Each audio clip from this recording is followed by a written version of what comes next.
Yo, what is going on? It's WWE at Home 219 here. Sorry I haven't got a lot of videos up. Like I said in past videos, I am in college, so it's kind of hard to balance this channel with my schoolwork. But I'm coming at you with what Hell in a Cell predictions. Now, I'm not going to be watching Hell in a Cell really in 100% focus because my Cardinals will be in Game 4 of the World Series. And my favorite football team, the Green Bay Packers, are playing on Sunday night against the Minnesota Vikings. So a lot of TV for me to watch on October 27th. But I will be watching it on my laptop to the side. So might as well give you some predictions. And on the pre-show, we have Curtis Axel, the Intercontinental Champion, taking on Big E Langston. Now, if you didn't watch last week's SmackDown, this is where Big E really turned face, as they call it in WWE. He saved CM Punk from being attacked by the two Heyman guys. And very interesting matchup here on the pre-show. I really think that this match could be the real card on the show's worthy. I don't see why they put this on the pre-show. Why don't you put Los Matadores versus the Real Americans on the pre-show? Like, nobody wants to really see that. But nonetheless, I can't really change that. That's going to be on the pre-show no matter what. And I honestly think Big E Langston is going to come out with a victory here. I really don't have a reason why. I just feel like Curtis Axel's kind of getting stale. And I feel like this feud would be good for him if they prolong this. Maybe Axel can win it back in future pay-per-views at Survivor Series or TLC. But I feel like it is Langston's time. I feel like he does deserve a title. He's been in WWE almost a year now. He hasn't got that title run. This is actually his first title chance. I feel like he's going to come out top with the big ending, which is his finishing maneuver, and defeat Curtis Axel in the pre-show to become the new Intercontinental Champion. So then on the card itself, we have the undercard first, which is, like I said, Los Matadores are taking on the Real Americans. This is probably going to be announced on SmackDown. Plus, they've been having beef on Twitter, Zeb Coulter and the Matadores. But I really just feel like this is just another matchup to keep giving wins to Los Matadores. I think this is really the only feud you can have for those two, Primo and Epico, a.k.a. Fernando and Diego now with El Torito. I see them picking up the victory here over the Real Americans, even though I feel like the Real Americans are the better wrestlers here, and they probably deserve a push, but they're not going to get it. And like I said, they're just going to keep putting over Matadores. So I'll take the Matadores with the win here. Also, I'm expecting to be on the undercard as the Shield versus the Usos versus the Cody Rhodes and Goldust, a triple threat tag team championship matchup. And I'm making a bold prediction here. I feel like this is going to be the best matchup of the night. We've seen the Usos and the Shield have great matches, and we also have seen the Shield and Goldust and Cody put on excellent matches. But I feel like this is also the most obvious prediction. I feel like Cody Rhodes and Goldust are going to retain their tag titles. And I feel like this will end the feud with the Shield and the Rhodes family. And I feel like the Rhodes family might go on to a feud with the Wyatt family.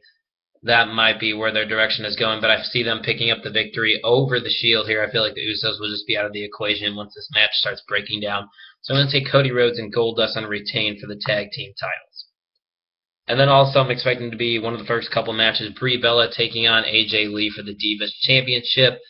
Now, I don't really know why Brie Bella deserved this rematch, I guess you can call it, because she had a matchup against AJ at the last pay-per-view, but she's getting it. I'm not 100% sure who I picked on the last predictions video, to be honest with you. But I feel like Brie Bella is going to win the Divas Championship here. I don't see why they would give her another matchup just to lose against AJ Lee. And I feel like AJ Lee's kind of title run is getting boring. She hasn't had really a legit opponent, and I guess they're going to just try a new feud maybe with Brie Bella and maybe somebody else. And I feel like Brie's going to pick up the victory here. That's just a weird feeling that I have, and I feel like there will be a new Divas champion. A weird fact is, if that my two predictions of title changes happen, those two that won the title, Curtis Axel, who I have predicting losing, he won it the same night AJ won her Divas title, and I feel like they're both going to lose the titles here at Hell in the Cell. So I'm taking Brie Bella to defeat AJ for the Divas title. And then for your three main matches, I feel like CM Punk versus Paul Heyman Ryback will be a pretty good matchup. This is next one I'm going to be predicting here. It's going to be in a Hell in the Cell. And I finally feel like this is the end towards that feud. We can only hope so, because I'm tired of seeing CM Punk face off against mediocre guys like Curtis Axel and Ryback. Those guys I really don't feel are CM Punk worthy opponents.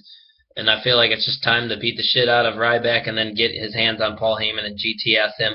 Now, I could totally see Brock Lesnar coming in after the match is over to give an F5 to CM Punk, maybe to continue this feud. I'm not sure if those guys are ever going to go at it again. I could just be overlooking this stuff.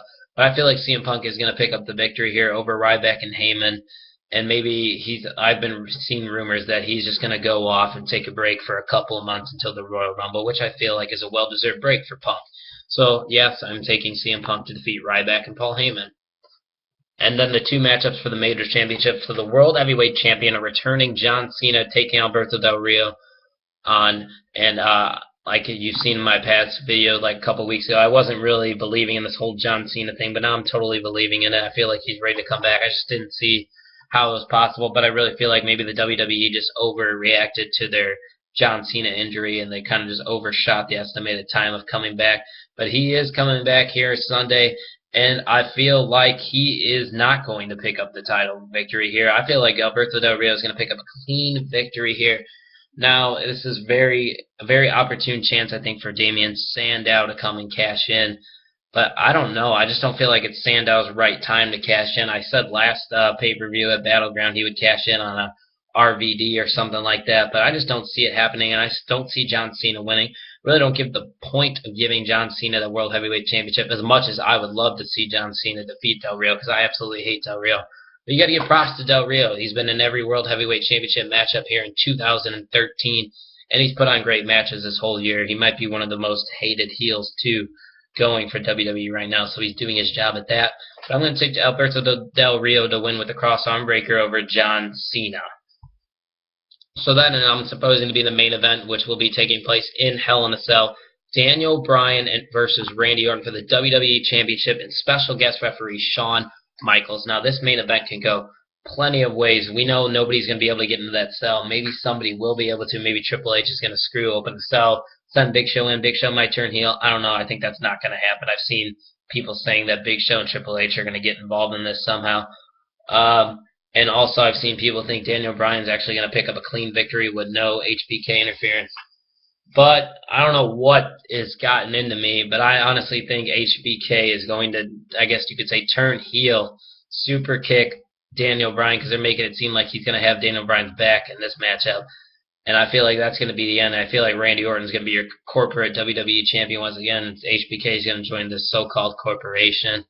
I don't want it to happen. I actually kind of want to see Daniel Bryan finally get a full-out title reign with the WWE Championship, become a 3-time WWE champion.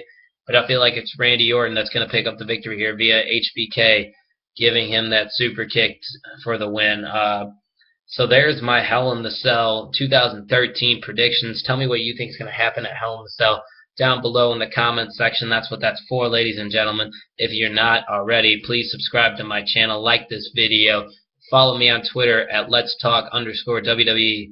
Take it easy, and you guys enjoy Hell in a Cell.